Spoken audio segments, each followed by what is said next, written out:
बहू से कोई शिकायत नहीं है बेटा। माँ, यह क्या तुम अपना सामान क्यों बांध रही हो? निकुंज ने सुनंदा जी से पूछा। बेटा सुन, कुछ दिनों के लिए तेरे मामा के पास जाने का सोच रही हूँ। मैं फिर बस से चली आऊंगी, सुनंदा जी ने कहा। पर माँ, अकेले कैसे? निकुंज ने कहा। अरे तू फिक्र क्यों करता है? 3 घंटे का ही तो सफर है। अभी निकलूंगी तो दोपहर तक पहुंच जाऊंगी। सुनंदा जी का बाहर वाले चप्पल पैरों में डाल करीने से घर की चप्पल शू रैक में रख दी। अरे शशि को तो आ जाने दो, तुम उसके पीछे से जाओगी, उसे अच्छा नहीं लगेगा, निकुंज ने कहा। बेटा फिर देरी हो जाएगी, तू ले चलना। सुनंदा जी का आग्रह ऐसा था कि निकुंज को लगा माँ मामी को देखने के लिए आतुर हो रही है। अच्छा चलो, और हाँ, यह पैसे संभाल कर रख लो, उधर काम आएंगे। और अपनी दवाइयाँ रखी है ना सब? चिंतित बेटे ने पूछा। सब रख लिया है बेटा, बस अब तू चल। सुनंदा जी जल्दी से जल्दी जाने को आतुर हो रही थी। बस स्टैंड पर बस आने में वक्त था।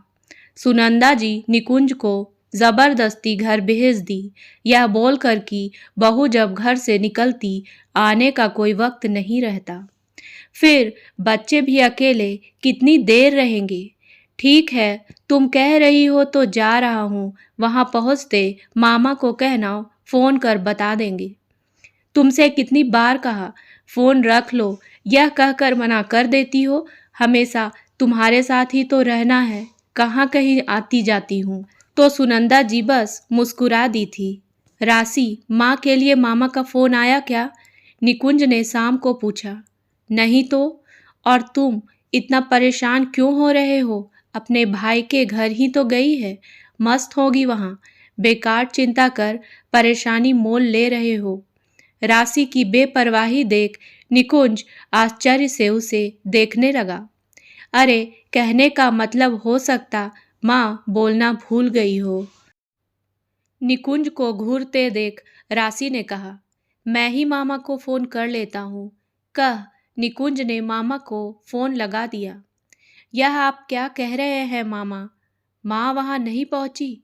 वह तो कह रही थी कल मामी से बात हुई है, उनकी तबीयत ठीक नहीं है तो उन्हें मिलने जाना है।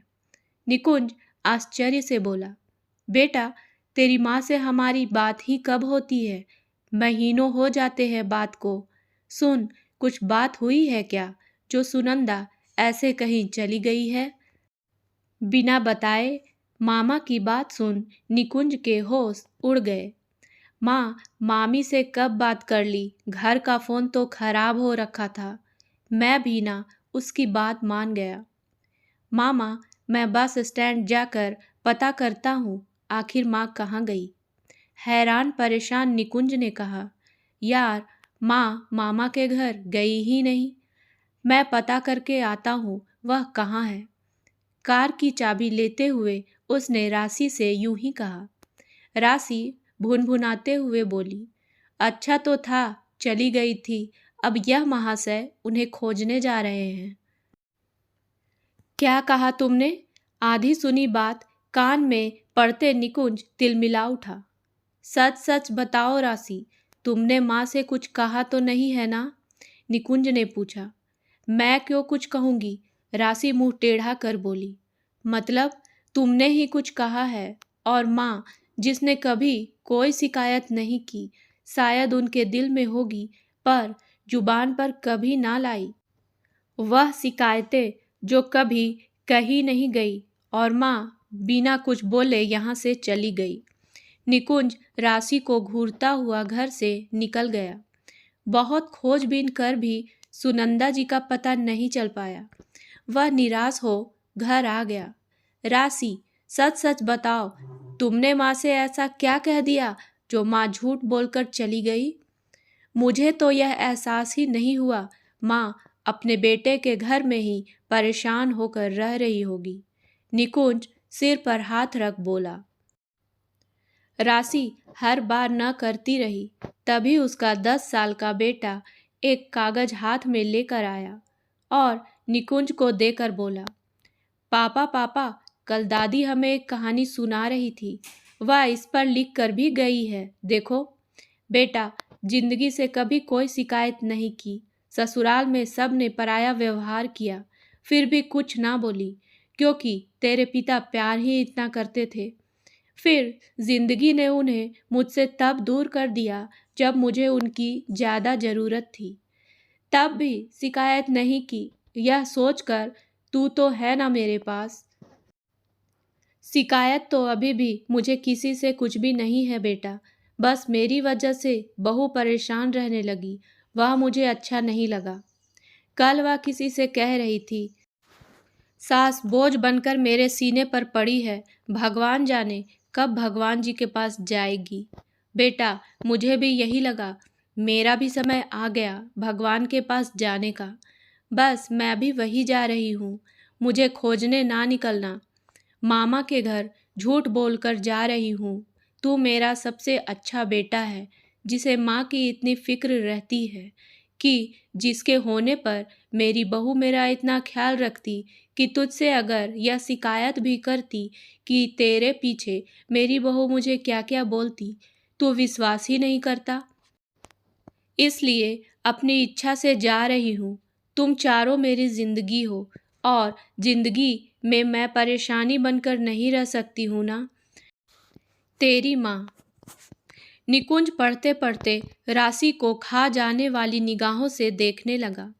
यह वही राशि है जो उसके रहते पहले माँ के लिए सब करती, फिर पति के लिए, पर माँ जो लिख रही वह सब। दिया, दिव्य, इधर सुनो। निकुंज गुस्से में दोनों को बुलाया। दोनों सहम कर आ गए। तुम दोनों सच सच बताओ, मम्मी मेरे पीछे से दादी से कैसा व्यवहार करती थी? निकुंज ने पूछा। दोनों राशि की ओर देखने लगे। उसके गुस्से से लाल आंखों से दोनों सहम गए, पर निकुंज ने जैसे ही कहा, बताओ।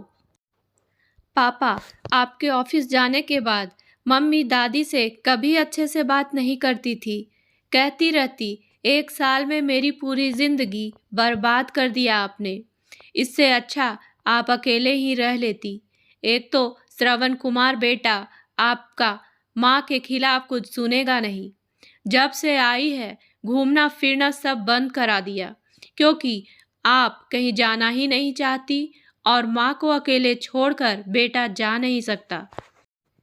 पहले मैं कभी कभी मायके भी हो आती थी, पर जब से आप आई हैं जाने ही नहीं दिया। पापा, दादी बोलती, बहू मैं कभी किसी बात को मना करती हूँ, जो मन करता करो, पर मम्मा दादी से कभी अच्छे से बात नहीं करती। बस जब आप होते तभी वह ठीक से बोलती। दिया ने कहा। चुप कर, कब कहा ऐसा? राशि ने दिया को झिड़कते हुए कहा। हाँ मम्मा, दीदी सही बोल रही है, आप दादी से ऐसे ही बोलते हो। दिव्य ने भी हाँ में हाँ मिलाया। राशि, कितना अच्छा नाटक किया तुमने। मैं काम के सिलसिले में बाहर ज़्यादा रहने लगा तो माँ परेशानी लगने लगी थी। सामने होने पर मैं जो देखता वही सच समझ रहा था। कान खोल कर सुन लो, माँ को कुछ हो गया ना, तुमको कभी माफ़ नहीं कर पाऊंगा। हम साथ रहकर भी साथ नहीं होंगे। भगवान ना करे कल को तुम्हारी बहू तुम्हारे साथ। निकुंज इतने में ही चुप हो गया। पक्का माँ हरिद्वार गई होंगी, हमेशा कहती रहती थी, वहाँ जाकर हरि में मिलना है। निकुंज को अचानक माँ की बात याद आई। हरिद्वार पहुँच इधर उधर घूमते भटकते एक वृद्ध आश्रम में सुनंदा जी मिल गई। निकुंज माँ के पैर पकड़कर रोने लगा। माँ, मुझे इस काबिल समझा तुमने कि झूठ बोलकर यहाँ आ गई? अभी के अभी घर चलो। जबरदस्ती कर सुनंदा जी को वह अपने साथ घर ले आया। इस घर में मेरी माँ मेरे साथ रहेगी। जिसे परेशानी हो वह हमसे दूर रहे। राशि को कटाक्ष के साथ हिदायत देते हुए निकुंज ने कहा। बच्चे दादी को देख दौड़ पड़े। माँ, मुझे माफ़ कर दीजिए, मैं गलत हूँ। अपने हिसाब से घूमने फिरने की आज़ादी छीनते देख मैं बस भड़ास निकाल रही थी। पर पता नहीं था आप ऐसे बिना शिकायत किए चली जाएंगी। निकुंज से भी कभी कुछ ना बोली। अब से ऐसा नहीं होगा, मुझे माफ कर दीजिए।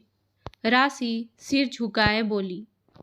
बहू, मुझे किसी से कोई शिकायत नहीं है, ना कोई बात बुरी लगी। सबको अपने हिसाब से जीने का हक है। मेरी वजह से कोई परेशान हो यह मैं भी नहीं चाहती थी। तभी सुनंदा जी कहते कहते रुक गई। माँ, अब से तुम्हें कोई शिकायत हो मुझे कहना, पर फिर मुझे छोड़कर कभी मत जाना। मेरे सिर पर तुम्हारा हाथ रहे, यही चाहता हूँ। निकुंज माँ के पैरों के पास बैठ गोद में सिर रखकर बोला। नहीं जाऊंगी बेटा, कभी नहीं। हरी बुलाए तब भी नहीं। बेटे को रोता देख सुनंदा जी भी रो पड़ी। राशि सिर झुकाए खड़ी थी, इस उम्मीद से कि सास ने तो माफ कर दिया, निकुंज भी कर दे। बेटा बहू से ऐसे बात मत कर, माफ कर दे।